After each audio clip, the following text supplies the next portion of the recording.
Cyril Nkono, bonjour. Oui, bonjour. Voilà, 60 ans d'indépendance du Togo. Quel bilan produire aujourd'hui? Oui, d'abord, pour parler d'indépendance, l'indépendance est relative à, aux questions de droits humains. Parce que l'homme doit être libre de ses pensées, de ses mouvements, de ses choix. Alors donc, en ce sens que l'histoire qui a révélé des maltraitances, je veux faire allusion à l'esclavage, à la colonisation, a abouti à ce que des peuples peuvent librement disposer de leur territoire, gérer leurs propres ressources et faire leurs choix qui leur permettent de pouvoir se construire et aller de l'avant. D'où, à un moment donné, il a été question d'indépendance. Et c'est vrai que en ce moment de l'indépendance, nos aïeux, ils étaient motivés par la fièvre de la liberté. Ils se sont battus.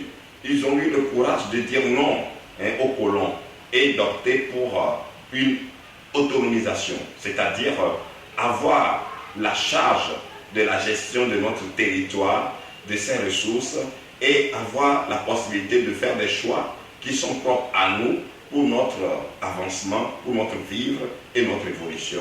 Et il est vrai que à ce jour, nous avons célébré 60 ans de cette liberté arrachée, de cette autonomisation, mais toujours est-il que nous souhaitons qu'à chaque célébration, que ça soit l'occasion de pouvoir faire une évaluation, faire un bilan. Et ma foi, je crois malheureusement que dans notre pays, le Togo, ça n'a jamais été le cas. S'il ne faut pas aussi perdre de vue que cette fête de l'indépendance, pendant de longues années, a été narguée. Elle n'a pas été valorisée. Elle a été narguée au profit d'une fête de la session au pouvoir du feu Yancibé et Adema. Donc il a fallu que les Togolais se mobilisent, se mettent debout pour réclamer à ce que notre fête d'indépendance lui soit restituée et qu'elle soit célébrée.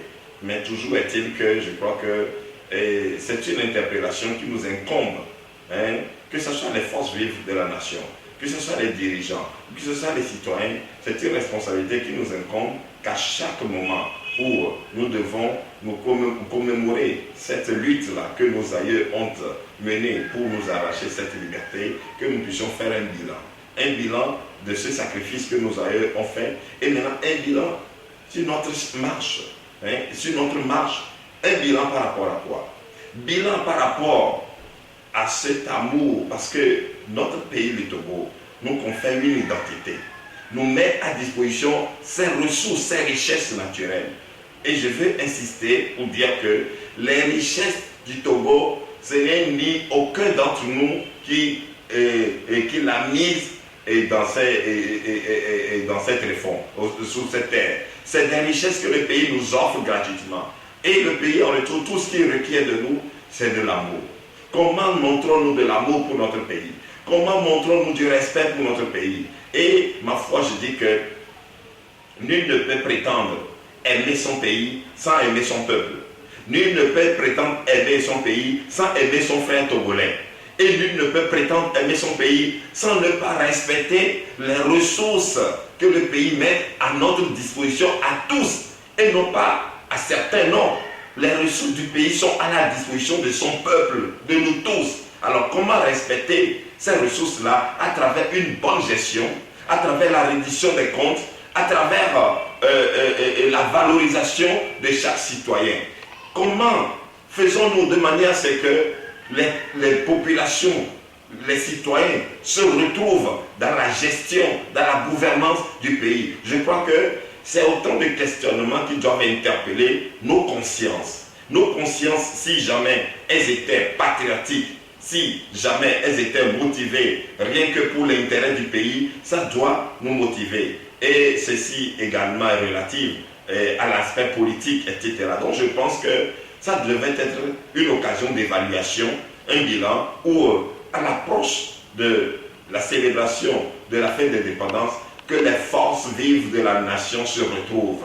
Que les forces vives de la nation se retrouvent pour partager des idées, pour partager des approches et s'échanger des propositions qui doivent être soumises à l'appréciation du chef de l'État qui doit en faire un usage de manière à ce que les Togolais se retrouvent dans la gouvernance de leur pays. Voilà, M. Cyril Moukourou Eklo, 60 ans d'indépendance. Est-ce qu'on peut parler aujourd'hui que le Togo a avancé? Un résultat positif ou bien négatif? Bon, vous savez, le premier avancement qu'on peut espérer du Togo, c'est la véritable unité nationale, l'acceptation mutuelle, le respect mutuel entre les Togolais, la confiance entre les Togolais, ça c'est un. Et l'avancée que nous pouvons espérer de cette marche, c'est le fait que les institutions de la République incarnent une certaine confiance, manifestent une certaine confiance en tous les Togolais. Et non pas que ce soit des institutions qui sont dirigées par des personnes inféodées, par des personnes qui ne soient pas patriotes, qui ne soient pas intègres, qui n'ont pas le sens de l'impartialité, tout en ayant conscience que le bon fonctionnement de ces institutions participe, contribue à la construction de la confiance entre les Togolais, participe à la culture de l'acceptation mutuelle, et non pas que des institutions qui doivent toujours diviser, qui doivent toujours être à l'origine des déchirements entre les Togolais, des conflits sans tête ni queue. Et l'autre avancée également, c'est que de cette marche, c'est qu'il faut que la bonne gouvernance soit vraiment reflétée, que la juste répartition des richesses nationales soit d'actualité et que la reddition des comptes soit vraiment quelque chose dont tout citoyen peut vivre ou en faire le témoignage. Alors donc, il est plutôt question de nous interroger sur ces différents aspects qui sont des aspects qui, dont leur qualité reflèterait notre avancée, notre évolution, mais malheureusement, nous en sommes encore loin par rapport à ces aspects que je viens de toucher. Voilà, aujourd'hui, qu'est-ce qu'on peut dire de Togo? Est-ce qu'il y a un avenir meilleur pour le Togo? Après 60 ans, qu'il y a l'injustice, il n'y a pas l'état de droit, il y a la violation des droits de l'homme. Est-ce qu'il y a un lendemain meilleur pour le Togolais? Vous savez, le Togo est Togo. Et ni vous, ni moi, ni même le président qui dirige ce pays n'est le créateur du Togo. Aucun d'entre nous n'a créé le Togo. Le Togo existe. Nous sommes venus voir le Togo et nous allons partir le laisser. Alors maintenant, ce que nous devons savoir, c'est que la beauté du Togo dépendra de la beauté de notre façon de réfléchir, dépendra de notre mentalité. Alors si nous devons, comment dirais-je, espérer un avenir radieux pour le Togo, ça dépend de nos têtes, comment elles fonctionnent, ça dépend de nos mentalités, parce que je vous dis qu'un peuple n'a de fierté qu'à travers la façon dont il a construit son pays, il l'a élevé. Et c'est seulement que ce peuple-là peut incarner une certaine fierté, peut se rassurer de se retrouver dans une marche sereine, dans une marche confiante dans l'évolution. Alors, tout est question de nous les citoyens. Est-ce que nous devons toujours nous laisser prendre en otage par l'ego, par les intérêts éphémères, les intérêts égoïstes, les intérêts inutiles?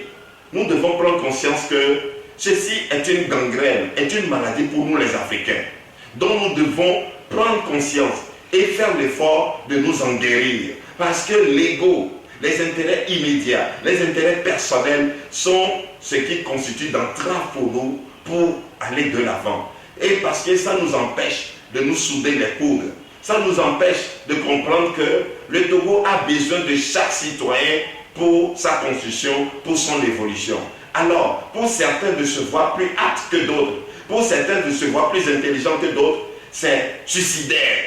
C'est suicidaire. Et cette mentalité, nous devons nous en départir. Nous devons nous guérir de cette mentalité si réellement nous voudrions qu'il y ait un avenir radieux pour notre pays et construire une acceptation mutuelle, un vivre ensemble, comprendre que nul n'est au cœur de la vie, nul n'est au cœur de la vie éternelle, et que c'est dans une suite, dans un partage que nous pourrons construire et élever notre pays. Tout est question de conscience, tout est question de prise de conscience. Et en tant qu'humains que nous sommes, je crois que nous arriverons à surmonter ces faiblesses-là, parce que ces faiblesses qui se traduisent à travers les perpétuelles crises politiques que nous avons connues, que nous connaissons toujours, ces faiblesses qui se traduisent à travers les crises sociales que nous vivons tout le temps, ces faiblesses qui se traduisent à travers la mauvaise gouvernance, les impunités, la corruption, les détournements, voilà, ce sont ces faiblesses qui sont à l'origine